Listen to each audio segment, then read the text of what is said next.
Liverpool versus Manchester United, the biggest rivalry that English football has ever seen, between the fans, the players, the managers and the two clubs. It's been a rivalry that's been everlasting but massively enhanced when Sir Alex Ferguson came to the Manchester club, emphasised his want to take over Liverpool as the biggest club in England, and pretty much did just that. But Liverpool, since recruiting Jurgen Klopp, have been able to level out the playing field just a little bit, but the competition is still everlasting. And no, it's not just the constant battles on the pitch that gets the fans riled up, but also transfers. This past week, Liverpool completed the transfer of Cody Gakpo from PSV, a player which was heavily linked to Manchester United. Now, rightly, Liverpool fans were buzzing when they realised that Gakpo was taken under Manchester United's breath, but this isn't the first time that Liverpool have taken a player from Manchester United, which led to the thought of this video: 5 times where Liverpool hijacked Manchester United transfers. So this is going to be interesting. Get your seatbelts on,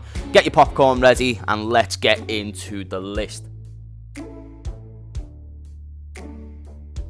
Number 1, Sadio Mane. Now, after a majestic 6th place finish under Ronald Koeman, yeah, that guy, along with 19 goal contributions in 27 Premier League games, Sadio Mane was looking for options elsewhere, specifically higher up the rankings. Now, up those rankings was a team called Manchester United, who had a newly appointed head coach. I am Jose Mourinho. Now, Mourinho didn't take long to get to action, as per usual, and immediately wanted Sadio Mane. His admiration had been growing for the eventual African champion. And with Mane in search for a big move, talks were going nicely. Mane even admitted in an interview a contract being agreed. Reading, I have to say, I was really close to going to Manchester United. I had the contract there. I had it all agreed. But then, at the last moment, a large 6'3" German swooped in, snatched Mane, bear hugged him until he was unconscious, sent his potentially lifeless body to Liverpool Lime Street, followed by a Delta taxi to Melwood, then forced him to sign for Liverpool. Now, was any of this legal? Absolutely fucking not.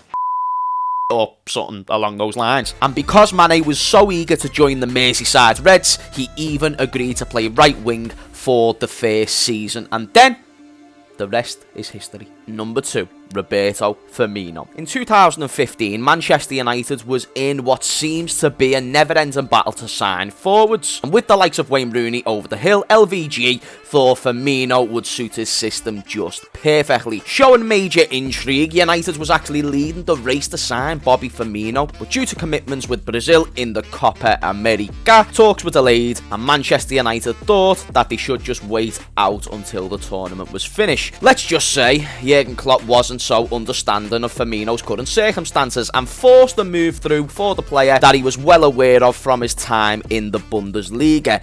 Firmino agreed personal terms on the 23rd of June, Hoffenheim agreed the fee on the 4th of July. Now fast forward to a Premier League and a Champions League medal later, I think it's safe to say Firmino made the right choice and United were left fuming with Falcao and Di Maria. Number 3, Taki Minamino. Next on our list is the Japanese Messi. Who doesn't love the Japanese Messi? Who I think has more than proved himself to the Scouse faithful, especially in his last season in Merseyside. Now, although he didn't necessarily become a world beater, this is still one of the more embarrassing transfer fails for Manchester United. And here's why. United displayed strong interest in Minamino in 2019 on the back of impressive performances for Salzburg, building a strong partnership with his then partner in crime, Erling Haaland. However, United wanted to see more on Minamino, as they stated themselves, and I quote, they didn't want to spend too much on a young player they didn't know enough about, which is fair enough, because, let's be honest, Minamino wasn't a world-renowned name at this point. So Taki stayed for another season at Salzburg, Manchester United continued to monitor the forward, and then fast forward up to Liverpool versus Salzburg in the Champions League group stages at Anfield. After a goal and assist in a 4-3 loss, the Japanese Messi looked like he left a stain in Klopp's pants that night and had him questioning his entire existence, and Klopp looked at Minamino that night like he was the next Michael Jordan of football. So what does he do? He pushed FSG to pay the 7.5 million release clause and became a Liverpool player. Now, why is this so embarrassing for Manchester United? Well, because their footballing director, Ed Woodward, didn't do his research and was unaware of the 7.5 million release clause in Minamino's contract. He waited and Liverpool capitalised, and the rest is history. Ja! Perfect. Thank you.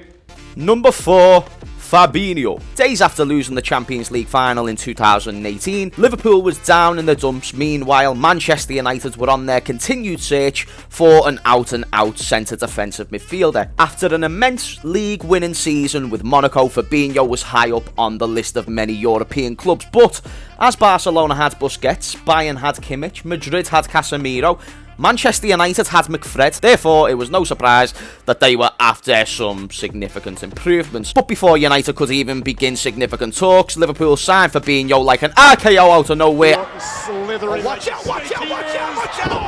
and sealed the deal worth 40 million. And let's just say that was probably one of the more annoying deals that Manchester United missed out on, considering the player that Fabinho remained to be.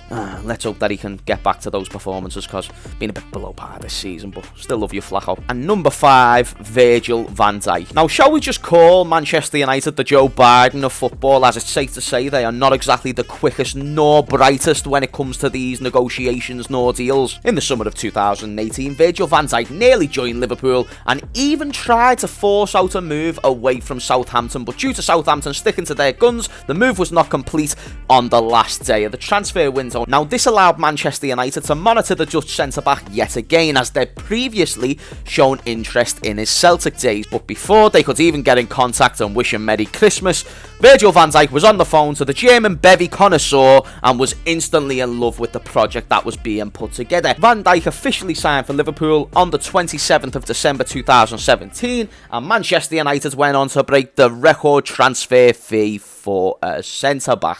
Football can work in some very mysterious ways. But that was the 5 times that Liverpool hijacked a transfer from Manchester United. Let me know if you like this style of video in the comments down below. Also, leave a like to get the video more out there. And also let me know on any other top 5s or 10s that you would like me to do in the future. Much love to everyone, and I'll see you in a bit.